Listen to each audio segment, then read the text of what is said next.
তাড়াতাড়ি এসো দেখি। কি হলো, সকাল সকাল এত জোরে জোরে চেঁচাচ্ছ কেন শুনি? শোনো গিন্নি, আমি একটু গঞ্জে যাচ্ছি, হ্যাঁ, তুমি এদিকে সিঙ্গারাগুলো ভালো করে ভেজে রাখো, কেমন? সে কথা আবার বলতে, ও তো আমার বললেও করতে হবে, না বললেও করতে হবে। তোমার হাতের সিঙ্গারার আসলে অনেক স্বাদ গো গিন্নি। সবাই কেমন তোমার হাতের সিঙ্গারার প্রশংসা করে। হে হে। আরে দূর, ছাড়ো তো, তুমি এখন যাও, আমার আবার দেরি হয়ে যাচ্ছে।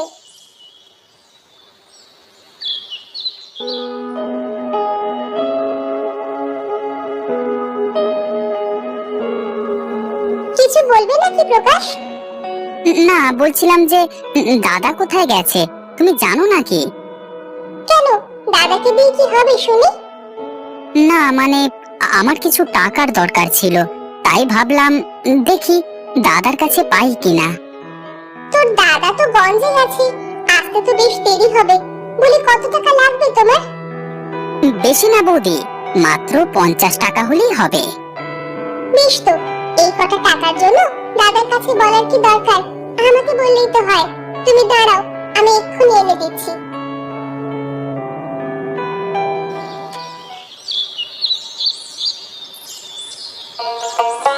বাহ বাহ বাহ বাহ বাহ, কি সুন্দর দৃশ্য।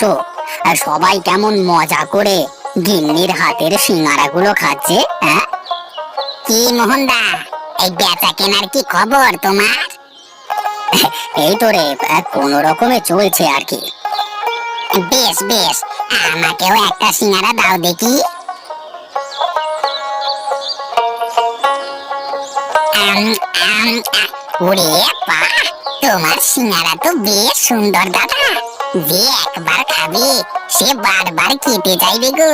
তুমি এক কাজ করতে পারো দাদা। কি কাজ বল দেখি শুনি।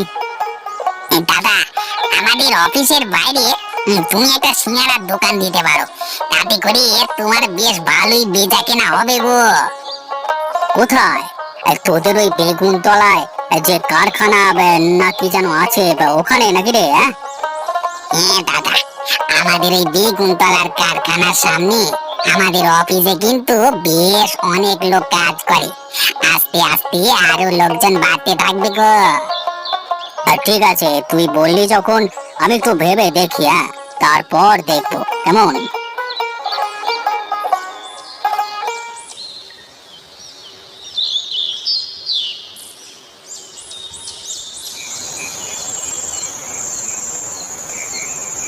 প্রকাশকে দেখছি না, ও কি খাওয়া দাওয়া করেছে?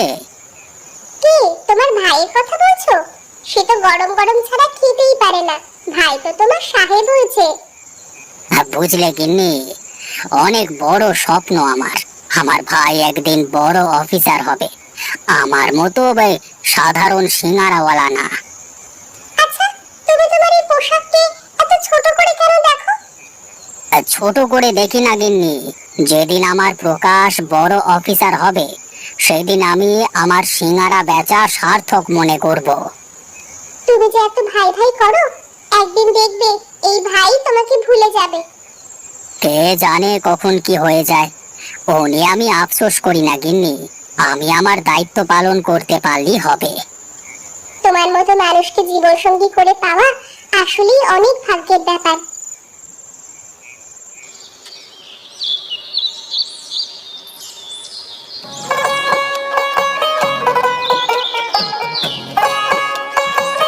কি দাদা, শেষমেশ তাহলে চলি আসলে? আরে রঘু, কি আর করবো, তোর বুদ্ধিটা বেশ ভালোই লাগলো তো, তাই চলে আসলাম। এ তো দেখি চমৎকার দাদা, আসতে না আসতেই অর্ধেকের বেশি শেষ। হ্যাঁ, দিন তো আরো পরেই থাকলো গো। প্রথম দিন বলে কম করে এনেছি, কাল থেকে বেশি করে আনবো। ঠিক আছে দাদা, তুমি তাহলে বেচা কেনা করো, আমি গিয়ে আমার কাজ করি।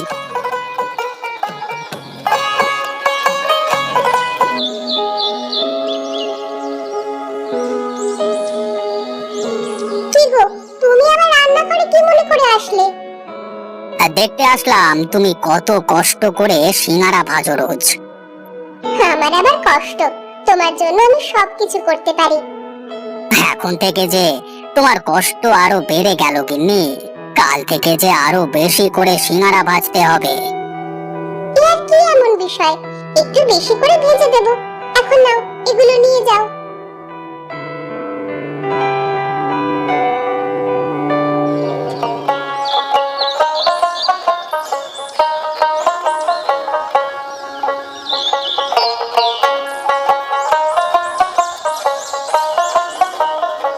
কি দাদা, বেচা কেনা বেশ ভালোই হয়েছে মনে হচ্ছে। হয়েছে মোটামুটি। তা তোর কাজ কি শেষ হয়ে গেল?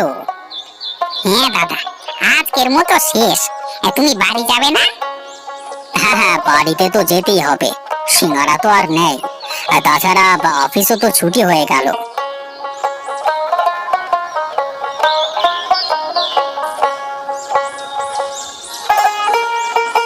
আচ্ছা দাদা, একটা কাজ করলে কেমন হয়? কি কাজ বল দেখি। তুমি ওখানে একটা দোকান নিয়ে ফেলো, কেমন?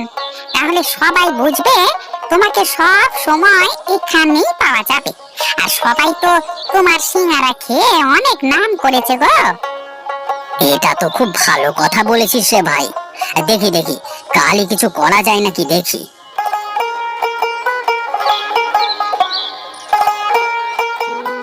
তাহলে এখন কি করবে বলে ঠিক করলে তুমি? কি আর করব, কাল থেকে তুমি আর আমি দুজনে মিলে দোকান সামলাবো। তুমি সিঙ্গারা ভেজে দেবে আর আমি খরিদ্দারদের সামলাবো। তাহলে তো ভালোই হবে, কিন্তু প্রকাশের কাছে একটু শোনার দরকার ছিল না? দেখো গিন্নি, প্রকাশ আমার ছোট ভাই না, আমার সন্তানের মতো। আর আমি তো এই সিঙ্গারা বিক্রি করি ওকে বড় করেছি, তাই না? ঠিক আছে, তোমার যা ইচ্ছে। আমি কি কখনো তোমাকে তোমার মতের বাইরে কিছু করতে বলেছি? দাদা, ও দাদা, বৌদি, কোথায় তোমরা? কিরে, এত জোরে জোরে ডাকছিস কেন? আর তুই এমন অস্থির কেন? তা কি হয়েছে তোর? দাদা, এখন থেকে তোমাকে আর বৌদিকে কোনো কষ্ট করতে হবে না। আমি চাকরি পেয়েছি, কাল থেকে বেগুনতলার কারখানায় অফিস করব। এ তো খুবই ভালো কথা। দেখেছো গিন্নি, আমি বলেছিলাম না তোমাকে, প্রকাশ আমার ভাই, ও সবাইকে দেখিয়ে দেবে। এখন থেকে তুমি আর বৌদি শুধু বসে বসে বিশ্রাম করবে দাদা। না না, তা কি করে হয়? এখন থেকে তুই ভেতরে অফিস সামলাবি, আমি আর তোর বৌদি বাইরে আমাদের সিঙ্গারার দোকান সামলাবো। আচ্ছা দাদা, এখন তোমাদের ওখানে আর সিঙ্গারা বিক্রি না করলে কেমন হয়?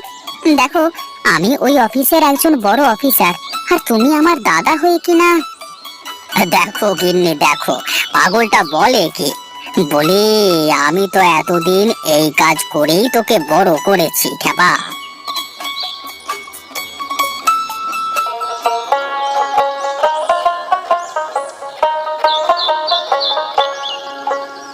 দেখেছো গিন্নি, আমার ভাই আজ এই অফিসে চাকরি করে, এর থেকে বেশি আর কি চাই আমার, বলো?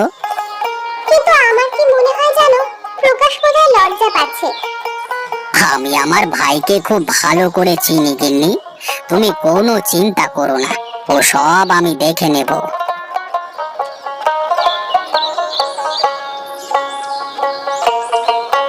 দেখেছিস রঘু, আমার ভাই তোদের অফিসে চাকরি করে এখন। কি যে বলো দাদা, তুমি দেখি কিছুই জানো না। এটা এখন আর আমার অফিস না, তোমার ভাইয়ের অফিস। তোমার ভাই হলো আমাদের বড় স্যার। আচ্ছা রঘু, তোদের ম্যানেজারের বেতন কত এখানে? হবে হয়তো 1050।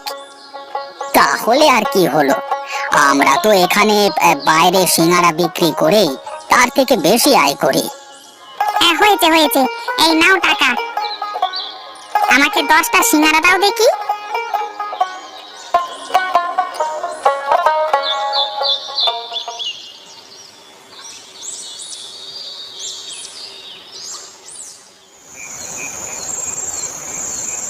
আমি জানি তুই আমার উপর রাগ করে আছিস, কিন্তু কি করব বল ভাই। না দাদা, আমি তোমার উপর রাগ করে নেই, আমি কিন্তু সবই বুঝি। দেখ ভাই, তুই ওই অফিসের অত বড় অফিসার, আর আমি তোর দাদা হয়ে গেটের সামনে সিঙ্গারা বিক্রি করব, এটা তোর কাছে কেমন লাগারই তো কথা, তাই না? কিন্তু দাদা, কোনো কিন্তু না, কাল থেকে আমি আর ওখানে সিঙ্গারা বিক্রি করব না।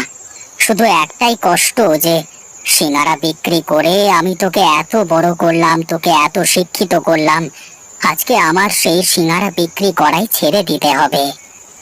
শোনো প্রকাশ, তুমি বড় অফিসার, এটা তোমার দাদার গর্ব, কিন্তু এই সব কিছুর পেছনেই কিন্তু রয়েছে এই সিঙ্গারার গল্প।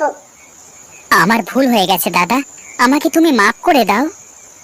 আচ্ছা প্রকাশ, তোমার বেতন কত জানো? আচ্ছা বাদ দাও, তোমাদের যে ম্যানেজার তার মাসিক বেতন হলো 50,000, কিন্তু আমাদের মাসিক আয় কত জানো? প্রায় 2 লাখের উপর। আমাকে তোমরা ক্ষমা করে দাও বৌদি, আমি কিছু সময়ের জন্য অন্ধ হয়ে গেছিলাম, ভুলে গিয়েছিলাম যে কোনো কাজই ছোট নয়।